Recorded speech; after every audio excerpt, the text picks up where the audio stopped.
Hi, this is an addendum video to the previous video I made about the moon orbiting within the concave Earth.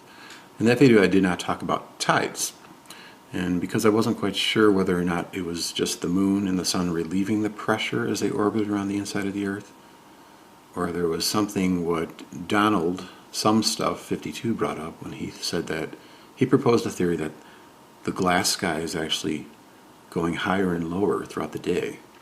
And so I thought about that, and that seemed to be making more sense as I thought about it more. And so when I looked into it, I realized, I even mentioned this before, that there have been found traces of metal in the glass sky, magnetite or iron.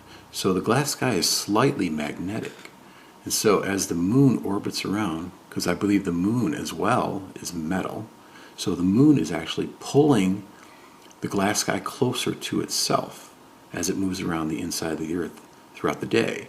Not only that, on the moon side of the glass sky, but on the opposite side, I believe there's a stress reaction that's happening as well. So we have this pinching.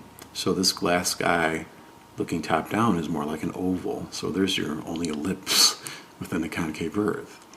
So this glass sky is moving around throughout the day. I believe the sun also is magnetic, but it doesn't have as much effect on the glass because it's further away.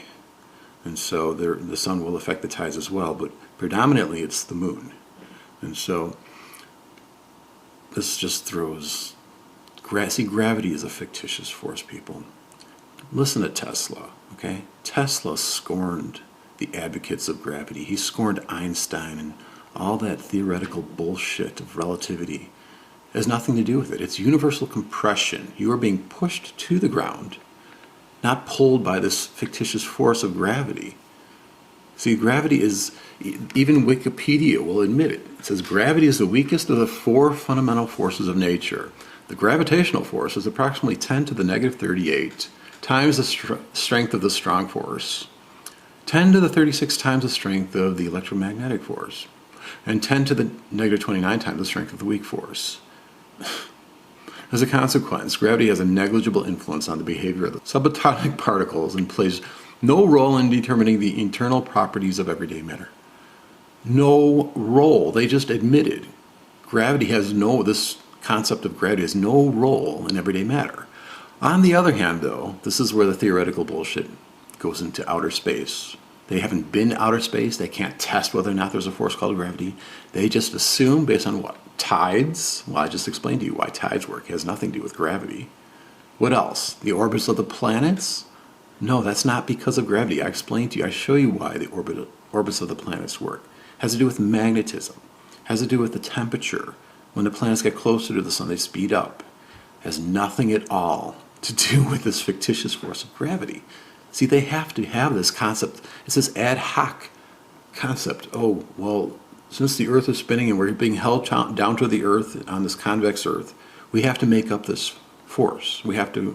Something has to be. It's just like making up flying pink unicorns. It's the same fucking concept. It's fictitious. Okay, so on the other hand, gravity is the dominant force at the macroscopic scale. This is the cause of the formation, shape, and trajectory of astronomical bodies, including those of asteroids, comets, and planets. See, it's all bullshit, guys. It's all bullshit when they'll try to shame you with their ad populum bullshit. It's really funny. It's ironic too. I mean, just imagine if we were the majority. Just imagine this minority group of people, these fucking crackpots, thinking that the Earth is spinning. We're being held down to this magical force called gravity. They'd be laughed to fucking shame. So look at this. There's been metal to be found in the glass sky. Magnetite, iron. It's slightly magnetic, so it's being pulled up. The moon is attracting the glass sky toward it. And so just remember, there was a literal flood, and after the flood, the glass sky formed, and the glass sky performed the function of pushing or keeping the water down. So when Noah saw the rainbow in the sky, it was a promise that the Earth would not be flooded again. Why? Because the rainbow is indicative of a glass sky, and the glass sky pushes. It's an ether push. It's not this pull. Universal compression. Listen to Tesla, okay? Pushes you down. So the glass sky, when it's closer to the ground, the water level is lower. It's very simple. When it's higher to the ground, the water level heightens. It's right there.